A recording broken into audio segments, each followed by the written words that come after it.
साथियों, हमारे साथ प्रयागराज जिला कचहरी के वरिष्ठ अधिवक्ता मनीष खन्ना जी हैं, जो कि फौजदारी मामलों के विशेषज्ञ माने जाते हैं और प्रयागराज में आम लोगों में चर्चा रहती है कि इनको वकीलों का वकील कहा जाता है।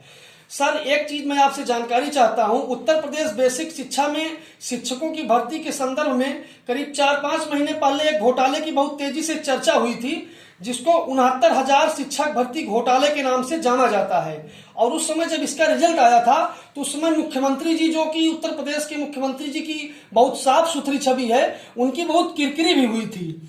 इस संदर्भ में उत्तर प्रदेश के आईजी रैंक के अधिकारी, जो इस समय सिविल डिफेंस के आईजी अमिताभ ठाकुर जी हैं, उन्होंने एक एफआईआर दर्ज करवाने का प्रयास किया था सोरांव थाने में। उनकी एफआईआर पुलिस ने दर्ज नहीं की थी, लेकिन उसी मामले में सत्यार्थ अनिरुद्ध पंकज, जो कि प्रयागराज के पूर्व वरिष्ठ पुलिस अधीक्षक थे, उन्होंने प्रतापगढ़ के बहुचरा के एक अभ्यर्थी जो उस मामले में शामिल था, उसी की शिकायत पर कुछ लोगों को गिरफ्तार किया था और मामले ने बहुत तूल पकड़ा था। लेकिन बाद में पता यह चला कि उत्तर प्रदेश सरकार के बड़े राजनेता और बड़े अधिकारी उस मामले में पकड़े जाने वाले थे, उनकी शिकायत भी हुई थी, लेकिन मामले को दबा दिया गया। और आम लोगों में यह भी चर्चा है कि शायद सत्यार्थ अनिरुद्ध पंकज का तबादला भी प्रयागराज से इसीलिए किया गया था। इसी मामले में आज आपने एक जजमेंट करवाया है, जिसमें आदेश हुआ है एफआईआर दर्ज करने का।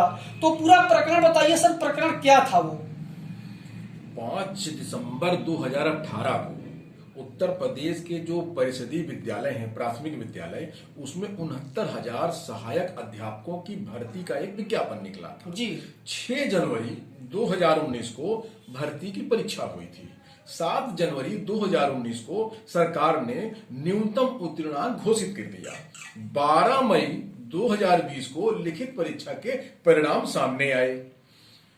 परीक्षा के पूर्व ही पेपर लीक हो गए थे।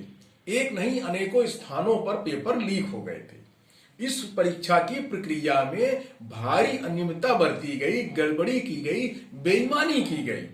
इससे संबंधित जो प्रभावित पक्ष है, उन लोगों की एफआईआर दर्ज नहीं हो पा रही थी। उससे संबंधित शिकायत को लेकर के वो आईजी जो सिविल डिफेंस है अमिताभ ठाकुर जी, सीनियर आईपीएस हैं, उनसे मुलाकात किया। प्रभावित पक्ष का मतलब कि सर अभ्यर्थियों की एफआईआर नहीं दर्ज की? हाँ, जो अभ्यर्थी इसमें से वंचित रह गए, जिनको की अनियमितता के कारण, गड़बड़ी के कारण, बेईमानी इसमें प्रक्रिया में जो हुई, वो जो वंचित रह गए, जो प्रभावित पक्ष था, पीड़ित पक्ष था, उनकी बात को कोई सुनने वाला तैयार नहीं था। जो कि एक आपराधिक कार्रवाई है, प्रथम सूचना रिपोर्ट दर्ज करके कार्रवाई की जाना चाहिए था। लेकिन जब पुलिस ने नहीं किया, तब अमिताभ ठाकुर जी ने 156 सब क्लास 3 जो दंड प्रक्रिया संहिता में मजिस्ट्रेट को एक अधिकार दिया गया है कि जब पुलिस किसी संज्ञेय अपराध के मामले में प्रथम सूचना रिपोर्ट दर्ज नहीं करती है, तो मजिस्ट्रेट भी ऐसा आदेश दे सकता है। जी।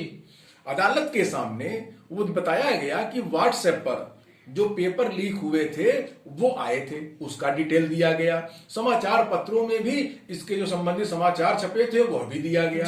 अदालत को बताया गया कि जब ये परीक्षा हुई, उसके कुछ दिन पूर्व इसी के समानांतर एक टीईटी की परीक्षा है, उसमें जो अभ्यर्थी शामिल हुए थे उनको बहुत कम नंबर मिले थे। लेकिन जब ये परीक्षा हुई 6 जनवरी की, तो वही अभ्यर्थी उसमें भी शामिल हुए, उनको बहुत अधिक नंबर मिल गए।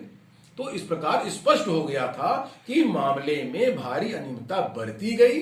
जब कर्नलगंज पुलिस को इन्होंने लिखित प्रार्थना पत्र दिया, आईपीएस अमिताभ ठाकुर जी ने, तो पुलिस ने कहा कि नहीं, बहुत विलंब हो गया है, अब हम इसकी एफआईआर नहीं दर्ज करेंगे।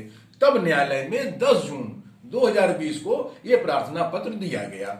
तो सर, इस प्रार्थना पत्र पर आज कुछ फैसला आया है, उसके बारे में बताना चाहेंगे आप? जी, 10 जून 2020 को प्रार्थना पत्र दिया गया था। कोविड-19 के कारण रेगुलर सुनवाई नहीं हो पा रही थी। आज स्पेशल सीजीएम के न्यायालय में सुनवाई हुई और प्रज्ञा सिंह जो पीठासीन अधिकारी हैं स्पेशल सीजीएम, उन्होंने इस मामले की सुनवाई किया और सुनवाई करने के बाद उन्होंने इस मामले की जांच कराने का आदेश दिया है। और जांच अधिकारी इलाहाबाद के पुलिस अधीक्षक अपराध एसपी क्राइम को आदेश दिया है, और वो भी एक निश्चित समय सीमा के अंदर दिया है कि आप अपनी जांच करके 10 फरवरी को न्यायालय के समक्ष अपनी रिपोर्ट प्रस्तुत करें।